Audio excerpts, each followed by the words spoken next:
Hello বাচ্চারা, আজ আমরা শুনবো নীল পাখির বেইমানি নামক গল্পটি। শুরু করা যাক তাহলে। কোনো এক জঙ্গলে লালটুনি পাখি আর নীল পাখি দুজনেই খুব ভালো বন্ধু ছিল। তাদের দুজনেরই একটি করে সন্তান ছিল।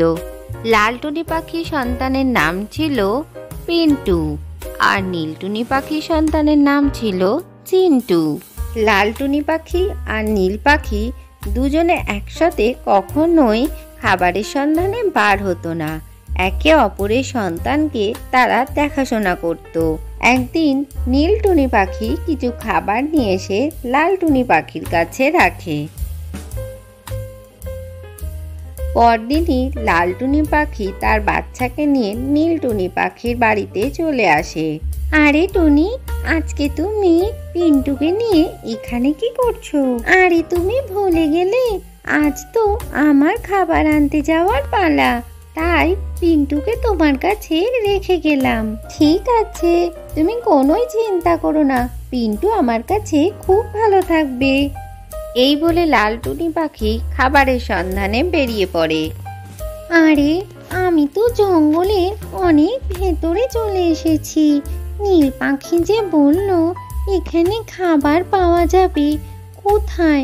আমি তো আশেপাশে কিছুই দেখছি না। খাবারের সন্ধানে এদিক ওদিক দেখতে দেখতে লালটুনি পাখি দেখে বাসার মধ্যে একটি ঈগলের ছানাকে খাওয়ার জন্য একটি বড় সাপ সেই গাছে উঠে বসেছে। আরে এই পাখিটা তো বেশ হৃষ্টপুষ্ট মনে হচ্ছে, একে খেয়ে আমার দুদিনের খিদে মিটে যাবে। তখনই তাকে বাঁচানোর উদ্দেশ্যে লালটুনি পাখি সেখানে পৌঁছে যায়। আরে নাগরাজ, তুমি কার বাচ্চাকে খেতে যাচ্ছ তুমি কি সেটা জানো না? ওর বাবা মা জানতে পারলে তোমাকে একেবারে টুকরো টুকরো করে ফেলবে।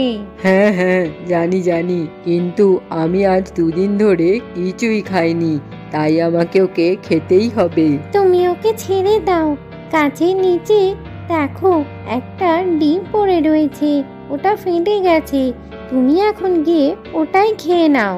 ঠিক আছে, তুমি যখন বলছো তখন আমি চলে যাচ্ছি।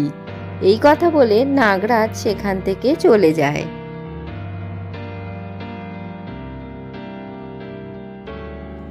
এইসব ঈগল দূর থেকে দেখছিল এবং সে তখন বাসার মধ্যে চলে আসে আর টুনি পাখিকে ধন্যবাদ জানায়। তোমাকে অনেক ধন্যবাদ লালটুনি পাখি, তুমি আজকে আমার সন্তানের প্রাণ বাঁচিয়েছো। আমি খাবারের সন্ধানে এদিকেই আসছিলাম, তখনই আমি দেখি নাগরাজ তোমার বাচ্চাকে খেতে আসছে। এখন আমি যাই, আমার বাড়িতেও আমার ছোট্ট পিন্টু রয়েছে, তার জন্য আমাকে খাবারের জোগাড় করতে হবে। আমি তো কোনো খাবারই জোগাড় করতে পারিনি। ঠিক আছে, তুমি চিন্তা করো না, আমার কাছে কিছু খাবার রয়েছে, তুমি সেগুলো নিয়ে যাও। এরপর ঈগল লালটুনি পাখিকে কিছু খাবার দিয়ে দেয় আর সে সেখান থেকে চলে যায়। এদিকে খেলা করতে করতে চিন্টু পিন্টুকে বলে, চলো আমরা একটু আকাশে উড়ে উড়ে রেস লাগাই। তারা দুজনা আকাশে উড়তে থাকে। উড়তে উড়তে তারা অনেক দূর পৌঁছে যায়। উড়তে উড়তে জঙ্গলের মধ্যে পথ হারিয়ে চিন্টু মাটিতে পড়ে যায় আর তার পায়ে খুব আঘাত লাগে।